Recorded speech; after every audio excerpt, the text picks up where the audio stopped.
Hi, friends. I'm Jasmine from Egypt. I was just 3 when Dad left Mom, and it was just the 2 of us. Since Mom didn't have an education, she had to work as a maid. Growing up, we didn't have much, and whenever I'd see women wearing fancy clothes, I'd wish my mom could have them too. Every night, I vowed to study hard and make it big for Mom's sake. Mommy, I promise, when I get a job, I'll buy you a beautiful house and lots of clothes. Really? That's so sweet of you, my doll. I was so focused on my goal that I poured all my heart into studying. When I was 7, I got into one of the best schools in the city on scholarship. Since I was a little more enthusiastic about studies as compared to other kids, that really made me a target of bullies, especially Maha. She was the principal's daughter, and the girl couldn't stand me at all. One time, our school took us to a history museum, and seeing a dinosaur, I was so excited. This is a 65 million years old fossil of a T-Rex, and they were about the size of a school bus. Isn't that cool? Fine, Miss Know-It-All. You don't need to brag about it. Brag? It's a fact. You would know it too if you'd ever opened a book. Okay, this really got to Maha, and the witch all of a sudden pushed me, and I went crashing into the dinosaur skeleton. It was a mess. Maha accused me of crashing into the skeleton on purpose, and I kept telling the teacher that she was lying. In the end, Mom was called, and when asked to pay the damages, she went mad. Pay damages? For some bones? Who do you think I am? I am a maid. Where do you expect me to get all this money from? Hearing her, all of the kids started laughing, and I felt my ears burn. It wasn't like I was ashamed of what Mom did for a living, but I didn't exactly go around announcing it. Why did she have to say that? I just grabbed Mom's hand and dragged her out of there. After that day, Maha made it her life's mission to always remind me of what my mom did. Hey, Jasmine, you missed a spot here. Jasmine, pick up the trash. Oh, Jasmine, how about helping the janitor? The girl was constantly on my nerves, and though I really wanted to punch her in the jaw, I had to ignore her. I was on a scholarship, and I couldn't ruin my chances. So every day, just to avoid Maha, I would go out to the school's park and sit on a swing to have lunch.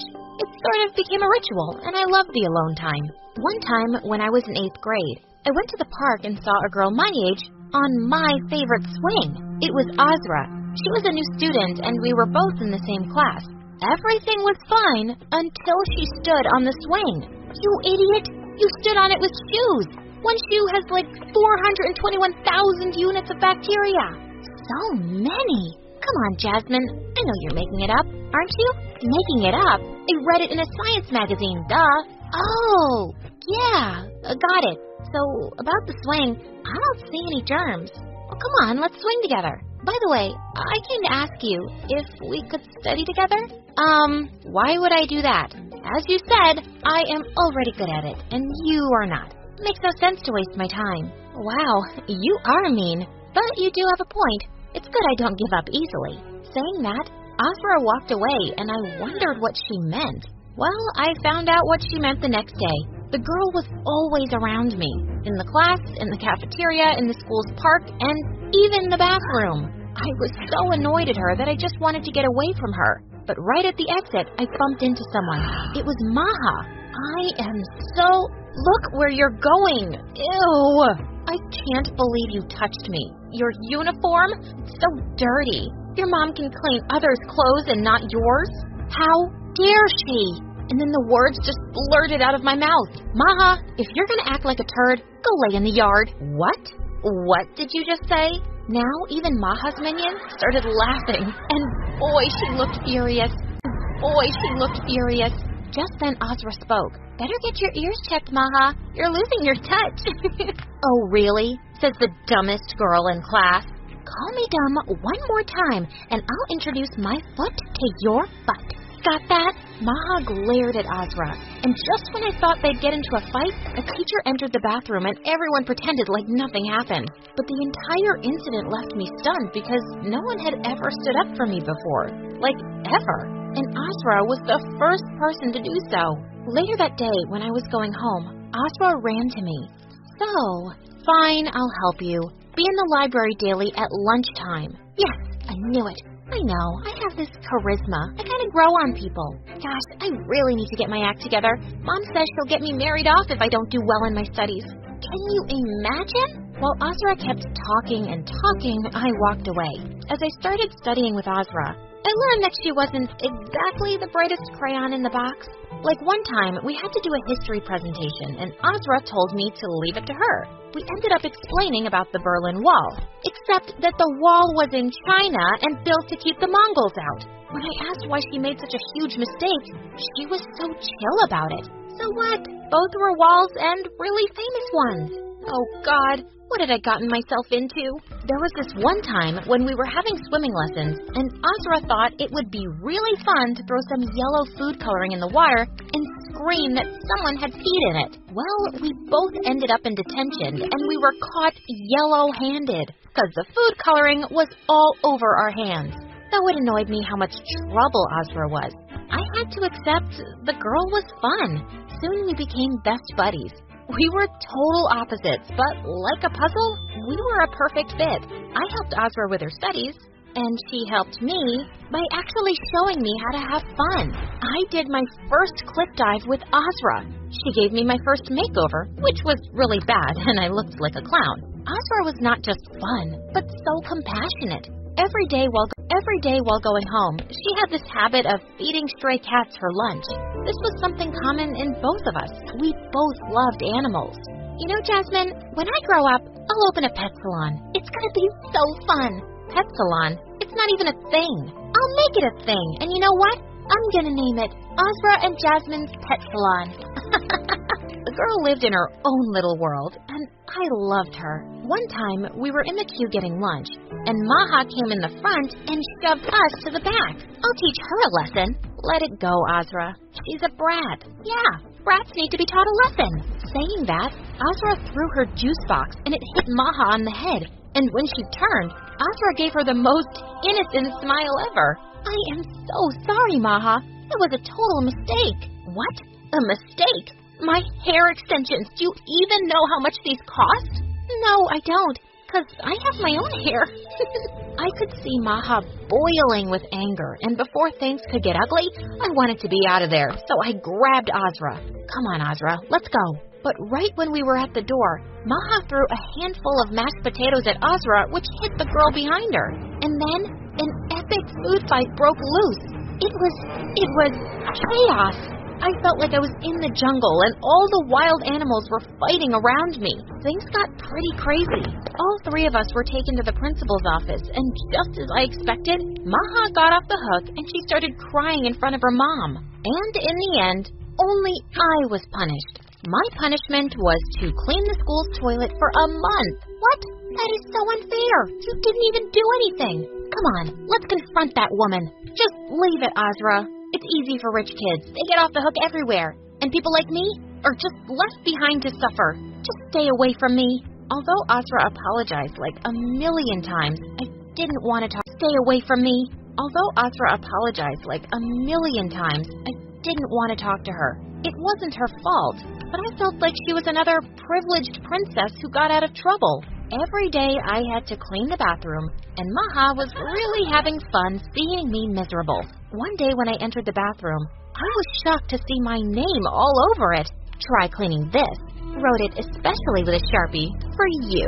That was it. I had enough of that witch, so I slapped her hard. The witch looked at me like she'd kill me, but right then, someone grabbed and shoved her out of the bathroom. It was Azra. How dare you touch me? I told you, my extensions are expensive. Oh, these extensions? Saying that, Azra ripped off her extensions, and in seconds, both of them were fighting like lunatics.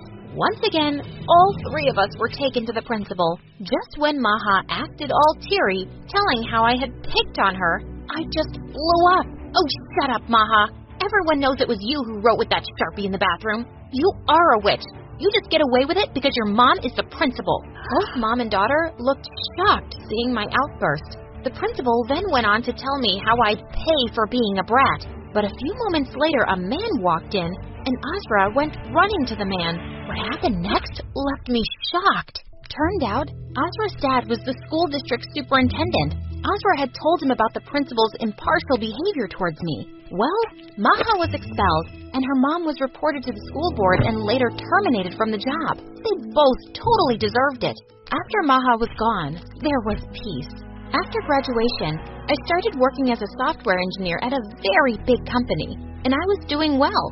I was finally able to get Mom a lovely house, and things were good. As for Azra, she did pass high school but couldn't get into college, and her mom was always after her to get married. One day, Azra and I went out for coffee, and she looked worried and told me how her mom had set her up on a date with a total stranger.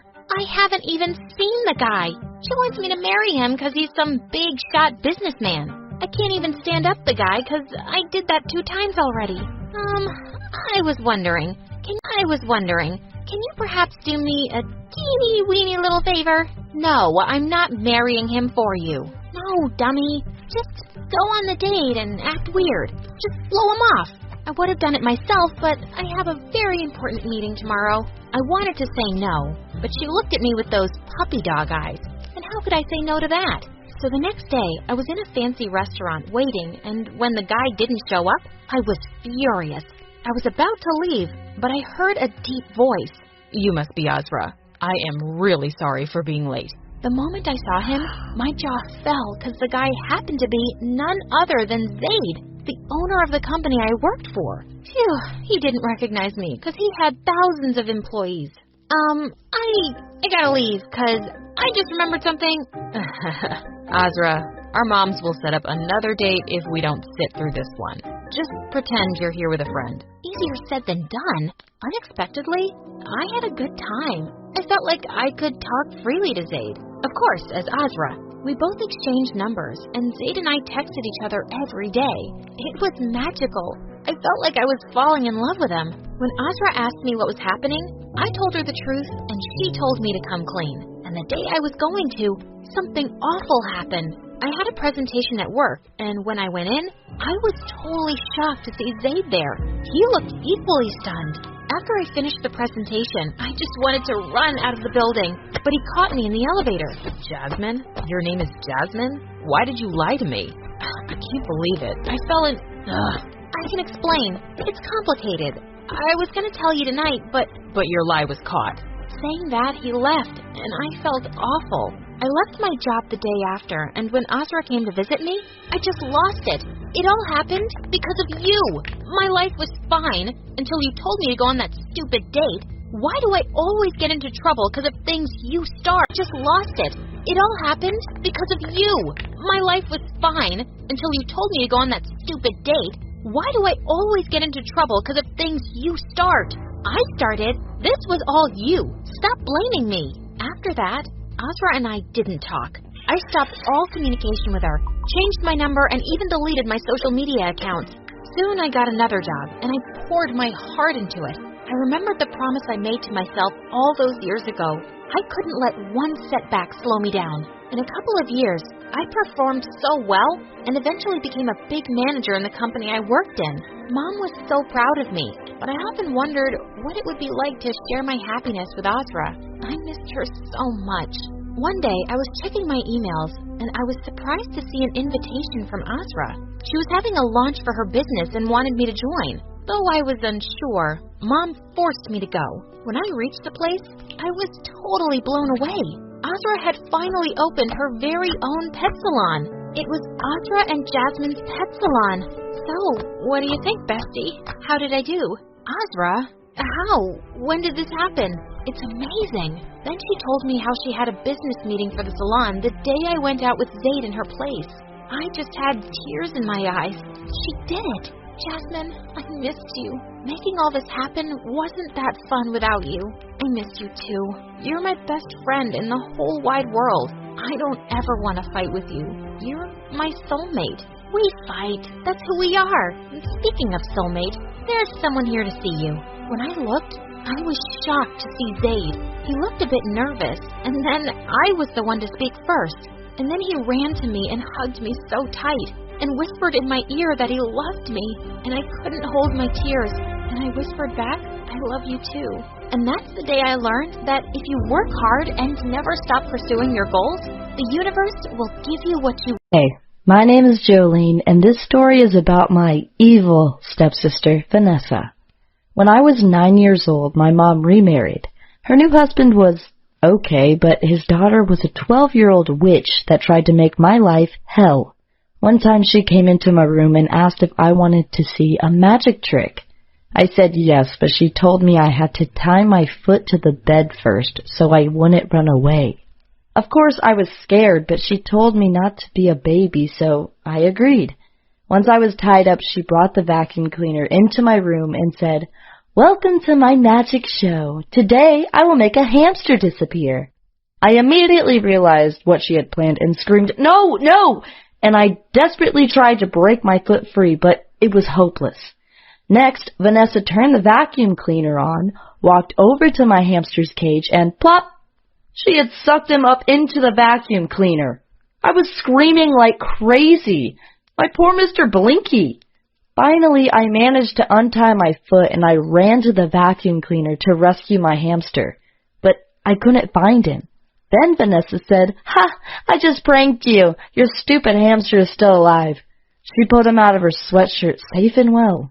That's the kind of person she was. She made my life hell for years.